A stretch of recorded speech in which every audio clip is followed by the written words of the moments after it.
kéèyàn pọ́gọ́ta ọdún láyé mímọ́ ṣe kọ́ ó wà láwùrà ló dẹrú sí.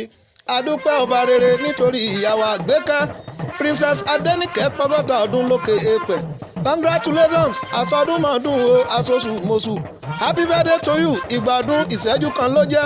Alájà dáyà máa dágọ́jọ́gọ́jọ́ 60 years is not a joke. Ẹ̀mí tó ṣe yìí á ṣe púpọ̀ ọdún láyé. Inú owó ìkúbalẹ̀ ọ̀rọ̀. Owó yín ó mọ̀ pọ̀, ọlá yín ó mọ̀ pọ̀, ríríṣẹ́ yín ó mọ̀ pọ̀ náà ni. Ìyá Ayétúndé ikú ìpẹ́ta lójú ran ẹni ṣẹ́kù. Bó ti wù ká pẹ́ láyé tó ọmọ náà ní òjògùn ẹ̀yìn. Àtẹ̀yìn àtọkọ yín ẹ̀ nífojúsùn fún ọmọ láyé. Ìyá Ọlákúnlé, ìyá Kíkẹ́ lọ́mọ, ìyá Ayétúndé, ìyá Títí lọ́pẹ́ o. Àjẹpẹ́ ló ń jẹ ọmọ fún yín kò ní jó yín lẹ́nu. Ọmọ Èkó arómisá lẹ́gbẹ̀lẹ́gbẹ̀, ilé asọgbọ́n, Èkó àkété, Èkó ìlú ọgbọ́n, Èkó fẹ́dírà, ìlú Ògùn, ìlú Ọ̀sà. Bẹ́ẹ̀ dẹ́rù ọ̀wá o, ibẹ̀ là ń dádé ọba. Ẹ̀yọ̀ oníko, ẹ̀yọ̀ àgéré, aláṣọ tó ìbò nínílé, ẹ̀yọ̀ bàbá tàwa tí ń fi gòlù ṣeré. Àwa ò ní sanwó oníbodè ó dìlé o.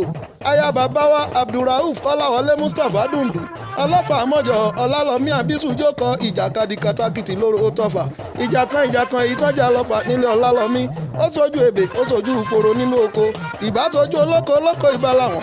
Ọmọ púure láàárẹ̀ ìkan ò gbọ́dọ̀ jùkàn. Bí kan bá jùkàn, ogun ní ń dá sílé bàbá wọn. Mo pẹ́ lọ́fà àwọn òjẹ́já ń kán mọ́. Okùn ìjòyè ńlọ́fà. Ìyàwó àdáyá ẹ̀mí tó sọgọ́ta ọdún o aṣọgọ́rùn ọdún nílé ayé á tún ṣe jù bẹ́ẹ̀ lọ. Ìlú oníkanjú pààyàn o aláwùrà onífọmọ àkọ́kọ́ ṣàdánwò fún yín. Mo ní kẹ́ ẹ gbó, mo ní kẹ́ ẹ tọ́, mo ní kẹ́ ẹ pẹ́. Happy 60 years birthday anniversary.